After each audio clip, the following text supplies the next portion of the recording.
Hello, everyone. My name is Ryan Clark. I'm the founder and CEO of Clark College Consulting, the superhero of college planning. And again, I have with me a good friend of mine, Amy Haskell, who is the president founder of Total Writing Enrichment. How are you doing today, Amy?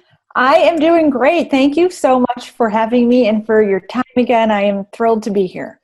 Wonderful. Well, I'm glad to have you. I'm glad to have another discussion with you to keep parents and students informed what's going on. So where do you want to start today?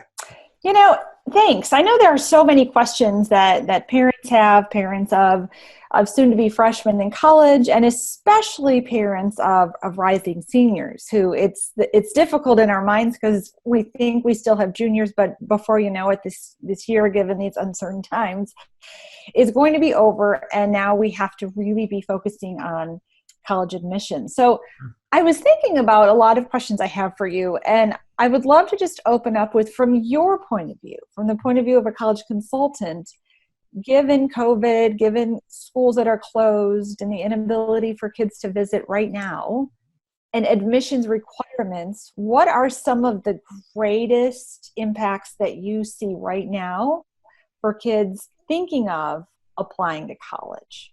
Sure. So what I'm having my juniors do right now is, of course, work on their college lists, which is really, really important. But we're also focusing on financial aid, making sure they understand what financial aid is, what EFC is, what that means to the family, calculating that EFC, determining do they qualify for need-based aid, merit-based aid. We're also thinking about doing interviews, trying to polish that up, their interviewing skills. We're also thinking about starting their essays. This is a great time to write essays, as you know. Yeah. So, looking at our college list, really narrowing that down, doing virtual visits. When and where are we going to take the SAT and ACT? Mm-hmm. Interviewing, financial aid, those are the things we're concentrating on right now. Yeah. Yeah. Well, and that makes me think of another specific question I have. I mean, how are rising seniors supposed to think about themselves and admissions, given everything with the inability right now and in the near future to not be able to take the SAT or the ACT? I mean, what if there are juniors who only have that PSAT? And how do they even know if they should be applying to maybe a stretch school or even a moderate school? Like, what can they do?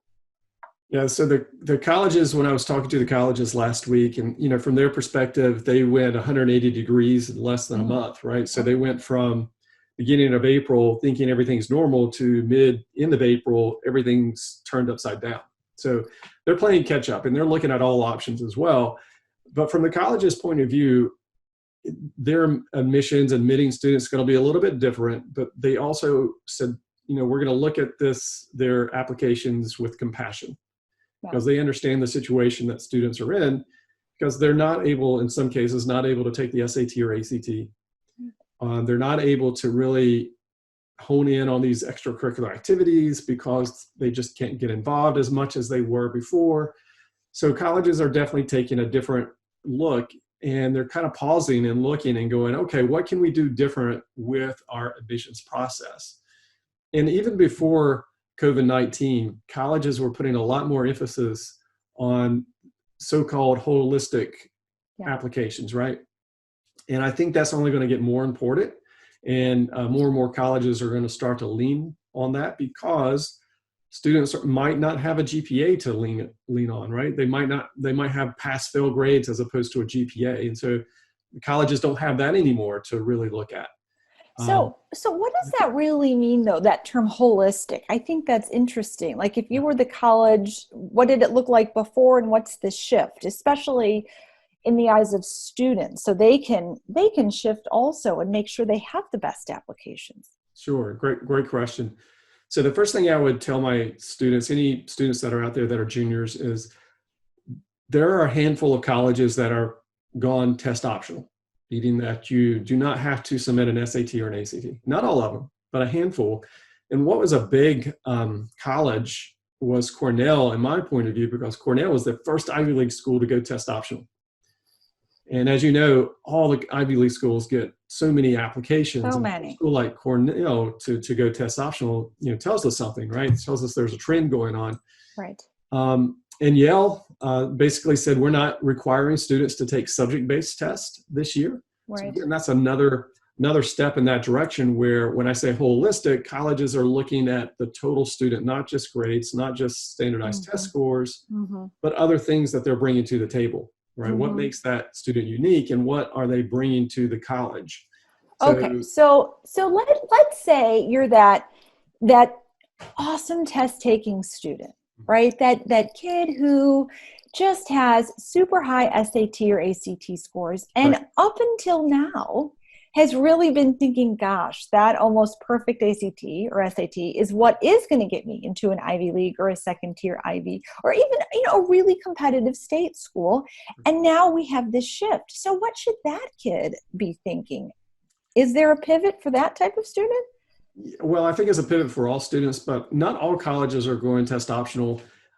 I don't think we're ever going to see that, especially at some of the larger state schools, just because of the number of applicants. Right. So they're going to need something to help filter through all the students. And the standardized test and GPA allows these colleges to do that. So I don't think we're ever going to see or go to a point where SAT and ACTs aren't going to be required. Okay.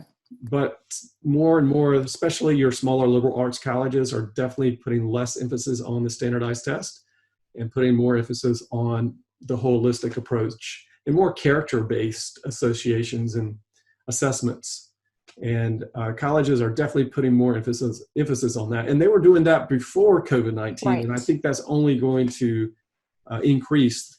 And again, the smaller liberal arts college, they put every one of the small liberal arts college presidents said they put a lot of emphasis on the students' character traits. And so that ahead of time is really, really important. So you can emphasize that on your application.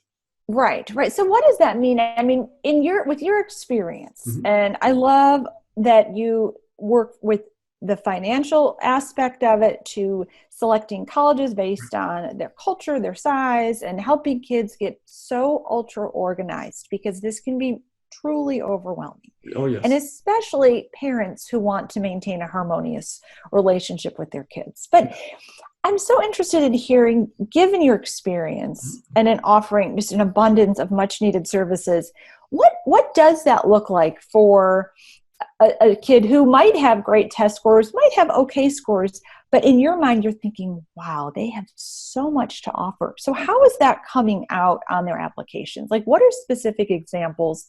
And furthermore, especially for juniors right now who are thinking, wow, I really need to ramp this up, but I just don't know how. What can they do? Yeah, the first thing I would do is try to open the minds up of the students and let them know that there are a lot of wonderful colleges out there that would love to have them. Yes.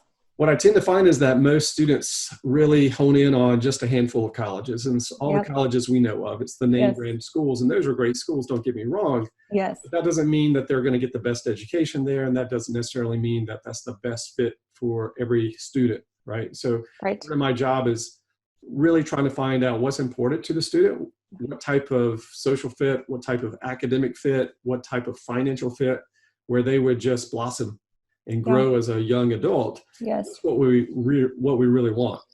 Is it Harvard? Maybe. Or is it a school they've never heard of? It could be. Yes. And so part of my job is just making sure they understand that there are options out there, and they don't necessarily have to go to those schools. So for example, if I have a student that's just not a great test taker, and they're applying to some of these very large out-of-state public schools, it's really difficult to get into these schools, right? And so we got to explain, why is that? Because they put a little bit more emphasis on those standardized test scores. Yeah. And vice versa, right? So if we just don't have a great test taker, we have an average student, maybe we need to look at some colleges that aren't large, your NC States or Chapel Hills of the world, right? And see what are some other options. And I know a lot of parents are in their mind going, "Oh, Ryan, that's great, but you're telling our children to go to these very expensive private schools." Not necessarily the case, because a lot of these private schools will bring their price down to what it costs to go to a state school or below. Right? Yes. Well, look, this is a huge, we need to bank. This is one of our ideas, I think, because I think that is fascinating. And